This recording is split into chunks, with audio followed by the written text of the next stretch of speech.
All right, day 3 here in Prague. I skipped yesterday's blog because my meeting got postponed till Wednesday, so I had a free day and kind of went around, went to galleries and museums, and it was a great time. Got to know a couple of people locally who are entrepreneurs and just kind of got a feel for, business culture here in Prague, what are the up and coming industries, and what it's like living here, I guess, as an entrepreneur, and got a lot of good, insight on that.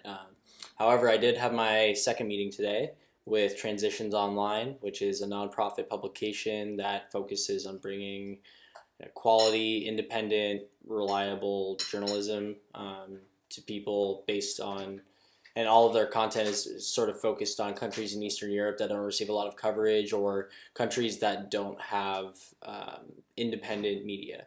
So countries that have completely government controlled media. And so yeah, it's a pretty interesting gig they got there. They have about 10 employees, a lot of people working remotely throughout Europe, throughout Asia.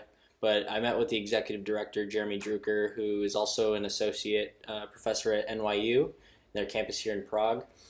And he's originally from the United States, so that was a surprise because he spoke better English than most of the people I've met here so far, because he's from America. But he does have Czech citizenship, which was pretty interesting to hear about. His transition into living in Europe. But anyways, with this meeting, I was hoping to get to the bottom of the hypotheses regarding, how with my project could I create new revenue streams, in the long run. And so we covered that, and then also the other hypothesis I sort of got some ground on is, what's the best way to go about funding this project up front? Is it crowdfunding? Is it grants? Is it and basically out of the meeting I had with Jeremy, I got that he actually started a crowdfunding program that is specifically for journalism. And so with him, he said that crowdfunding is excellent, but it's not sustainable. And he actually said, within transitions, he's experienced this struggle firsthand, relying too much on grants, relying too much on crowdfunding type of gigs. And he said that, with his project being such a niche market as to people who are reading this, it's hard to get independent donors and people with paying subscription fees.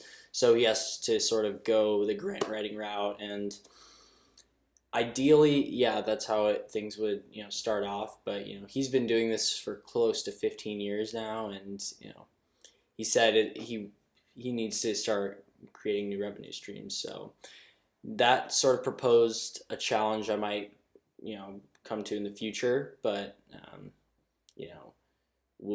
I guess we'll see with that. And then I guess we also talked about, I asked him, and how have you managed to appeal to such a niche market of readers and over 15 years? I mean, because, like the Syrian refugee crisis, the fall of communism in all of these Eastern European countries, I mean, the impact is only going to last for so long. And I mean, you would think that after a certain period of time, the interest would just, dwindle, and it's indefinite. And that's sort of how I view the refugee crisis is, how long is this going to last? Is it 2 years? Is it 10 years? We don't know. So in creating a project to, get people to interact with these people who are struggling in that part of the world, how do we show that it's, going to be more than just 1 or 2 implementations, which very well could be, but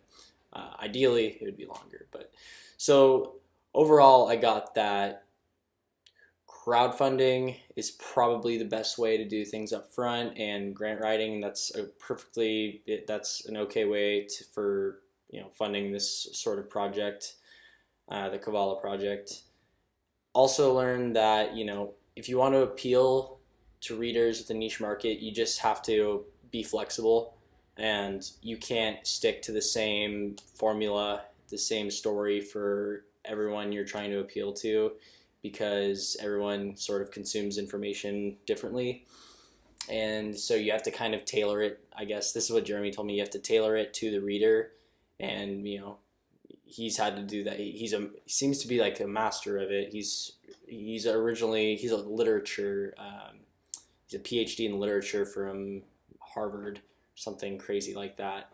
But yeah, he definitely has a way with words. But yeah, overall, definitely a valuable meeting. And I think me and Jeremy are going to stay in contact and do some Skype calls here in the future. But yeah, overall, that was a really solid meeting to have. And what I also did find interesting is he said that transitions, I told him about the basis of the Koala project and what it's all about. I gave him my pitch, my flyer, everything, and he said there's something very similar that Transitions put on about 5 years ago, except rather than it being the Syrian refugee crisis, it was in regarding to the xenophobia and racism towards the Romani populations here in the Czech Republic, who are heavily oppressed and looked down upon by a lot of Europe. The Romanis are the gypsies,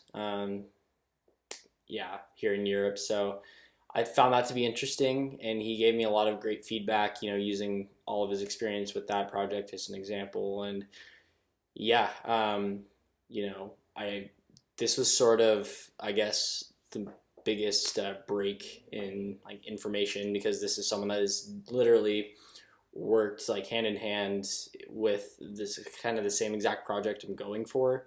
But he just told me which ways he would have attacked it if he were to do it over again.